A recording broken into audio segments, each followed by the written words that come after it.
Assalamualaikum warahmatullahi wabarakatuh. Kami dari kelompok 5 ingin mempresentasikan final project kami mengenai implementasi machine learning terdistribusi untuk klasifikasi MBTI menggunakan Apache Spark dan Hadoop HDFS. Sebelum kami mulai presentasi, perkenankan kami memperkenalkan anggota kelompok 5 yaitu Sunubeti Prayoga, Etalia Dewi Utari, Tasya Kabila Rahmasari, dan Nadi Sesyatia Gayukira. Assalamualaikum warahmatullahi wabarakatuh. Perkenalkan saya Sunu Bekti Prayoga. Di sini saya akan menjelaskan mengenai latar belakang dari proyek kelompok kami, yaitu perkembangan data yang masif dari media sosial menghadirkan peluang besar dalam memahami kepribadian manusia. Myers-Briggs Type Indicator atau MBTI adalah salah satu metode populer untuk mengkategorikan kepribadian individu menjadi 16 tipe. Namun, untuk memproses data teks dalam skala besar dibutuhkan sistem komputasi terdistribusi. Karena itu, proyek ini mengimplementasikan model machine learning untuk mengklasifikasikan tipe MBTI dari data teks menggunakan Spark MLIB dan menyimpan HDFS. Baik, untuk berikutnya yaitu ada tujuan, yaitu yang pertama adalah membangun model klasifikasi tipe kepribadian MBTI dari data teks menggunakan Apache Spark MLIB. Kemudian yang kedua ada mengimplementasikan integrasi HDFS dan Spark dalam pipeline pengolahan data besar. Kemudian yang ketiga ada mengevaluasi performa model dengan metrik akurasi, presisi, recall, dan F1 score. Baik, kemudian ada arsitektur sistem, yaitu dapat dilihat melalui gambar berikut. Berikut merupakan dataset yang kami gunakan. Kami menggabungkan dua dataset menjadi satu. Dataset pertama yaitu MBTI Personality Types 500 dataset yang berisi 106.000 entry, di mana dataset tersebut merupakan gabungan data dari forum online Reddit dan Personality Cafe. Selanjutnya yang kedua, MBTI Myers-Briggs Personality Type dataset yang berisi 8.600 entry yang merupakan gabungan data dari 5 posting terakhir pengguna pada forum Personality Cafe. Selanjutnya terkait demo program, di mana langkah awal dimulai dengan pengaturan lingkungan Spark, lalu memverifikasi versi Spark dan mengkonfigurasi sesi Spark dengan memori besar untuk optimasi pemrosesan. Lanjut ke alur program yang dimana masuk ke penggabungan dataset yang telah dijelaskan sebelumnya, yang dimana hasil penggabungan disimpan dalam format CSV, ke lokal, dan HDFS. Selanjutnya masuk ke data preparation, yang dimana data dibaca kembali. Lalu kolom type diubah menjadi post dan kelas menjadi teks. Selanjutnya 4 kolom baru IS, NIF, dan JP diekstrak dari label kelas untuk mewakili dimensi kepribadian. Distribusi label dan panjang teks divisualisasikan menggunakan Matplotlib atau Seaborn. Ini untuk distribusi label dan ini untuk distribusi panjang postingan. Selanjutnya terkait data preprocessing, mana teks diubah menjadi kalimat huruf kecil, lalu dibersihkan dari simbol dan dilakukan tokenisasi, stop removal, dan vektorisasi menggunakan count vectorizer serta IDF, lalu selanjutnya digabung dengan vector assembler. Masuk ke model training, yang dimana kami menggunakan 3 algoritma klasifikasi yang dilatih untuk masing-masing dari 4 dimensi MBTI. Yang pertama net bias, yang kedua logistic regression, dan yang ketiga random forest. Data dibagi dengan perbandingan 70/30, yang dimana 70 untuk training dan 30 untuk testing. Dan yang terakhir, evaluasi model yang menghasilkan akurasi, presisi, recall, dan event score. Ini untuk naive Bayes menghasilkan visualisasi dalam bentuk confusion metric yang ditampilkan untuk melihat performa klasifikasi. Dan yang ini untuk logistic regression, ada juga confusion metricnya, dan yang terakhir untuk random forest.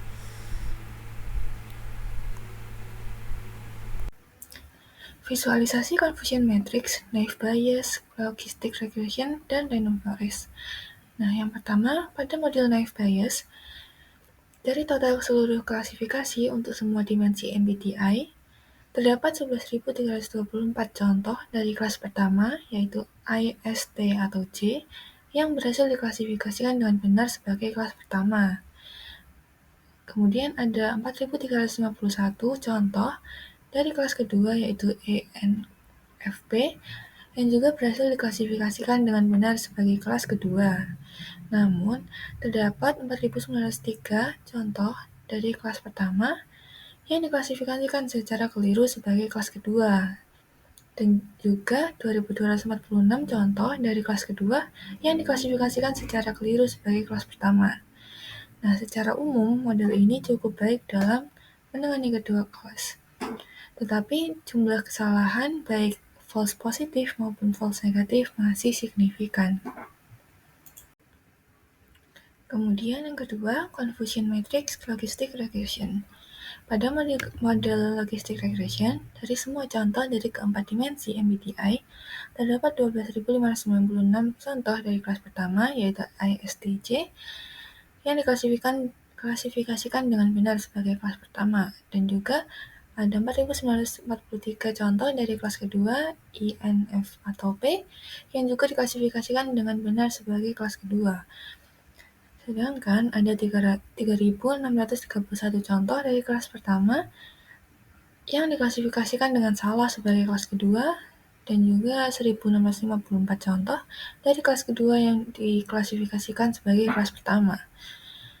Nah, model ini memberikan keseimbangan yang lebih baik dibandingkan naive Bayes, dengan jumlah kesalahan yang relatif lebih rendah. Dan yang terakhir ada confusion matrix random forest.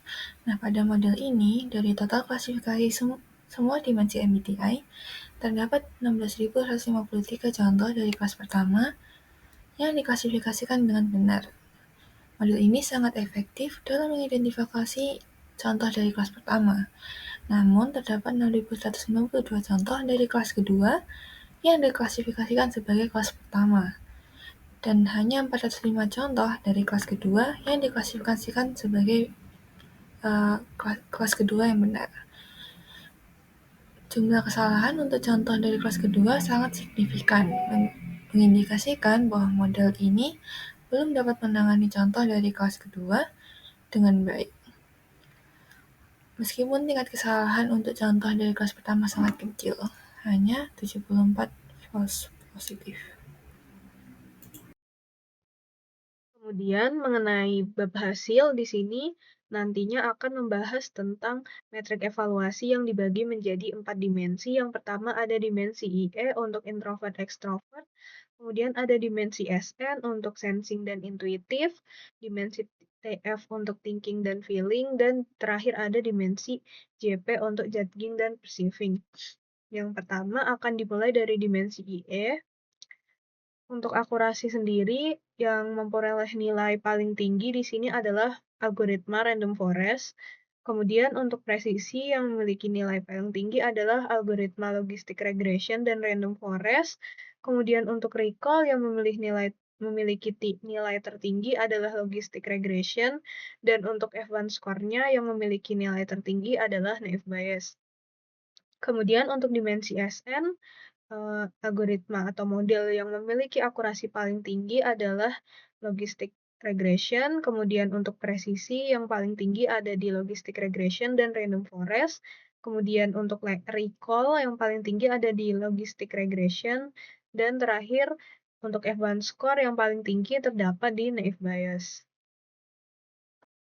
Selanjutnya adalah dimensi TF. Di sini yang unggul di akurasinya adalah algoritma logistic regression.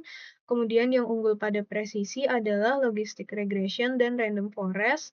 Kemudian untuk recall yang paling tinggi nilainya adalah logistic regression, dan terakhir advanced score yang memiliki nilai paling tinggi adalah logistic regression lagi. Kemudian untuk dimensi terakhir yaitu dimensi JP, yang memiliki akurasi paling tinggi adalah logistic regression. Kemudian untuk presisi yang paling tinggi yaitu logistic regression dan random forest. Kemudian untuk recall yang memiliki nilai paling tinggi adalah logistic regression, dan terakhir advanced score yang memiliki nilai paling tinggi adalah naive Bayes. Lalu terakhir, berdasarkan eksperimen-eksperimen yang telah dilakukan, dapat diperoleh kesimpulan berupa algoritma yang paling konsisten dan unggul di antara yang lainnya adalah logistic regression. Di sini logistic regression dikatakan unggul dan konsisten dikarenakan dua hal yang dianalisis, yaitu confusion matrix dan metrik evaluasi. Yang pertama, confusion matrix. Di sini logistic regression unggul karena dia mampu menjaga keseimbangan yang baik antara true positif dan juga true negatif, dan juga memiliki jumlah false positif sejumlah 3.631 dan false negatif sejumlah 1.654, yang mana jumlahnya ini relatif rendah dibandingkan algoritma yang lainnya. Kemudian untuk metrik evaluasinya, di sini dia menunjukkan akurasi sebesar 79,06%, presisi mencapai 88,90%, recall mencapai 82,05%, dan yang terakhir advanced score-nya maksimal mencapai 72,44%. Yang mana hasil tersebut paling konsisten dan unggul di antara algoritma yang lainnya. Dan untuk dua algoritma lain di sini terdapat beberapa alasan mengapa dia masih kurang dibandingkan dengan logistic regression. Yang pertama, pada random forest, walaupun dia memiliki akurasi yang kompetitif pada dimensi IE dan TF, namun performanya menurun drastis pada beberapa dimensi dikarenakan beberapa hal. Yang pertama, ketidakseimbangan data antar kelas. Kemudian yang kedua, ada keterbatasan dalam menangkap kompleksitas data teks. Kemudian untuk algoritma naive Bayes, dia di sini memiliki kekurangan, walaupun memberikan hasil stabil pada dimensi IE dan JP, tetapi model ini kurang efektif untuk data teks kompleks dan juga terbatas oleh asumsi independensi antar fitur. Sekian presentasi dari kelompok kami, dan terima kasih.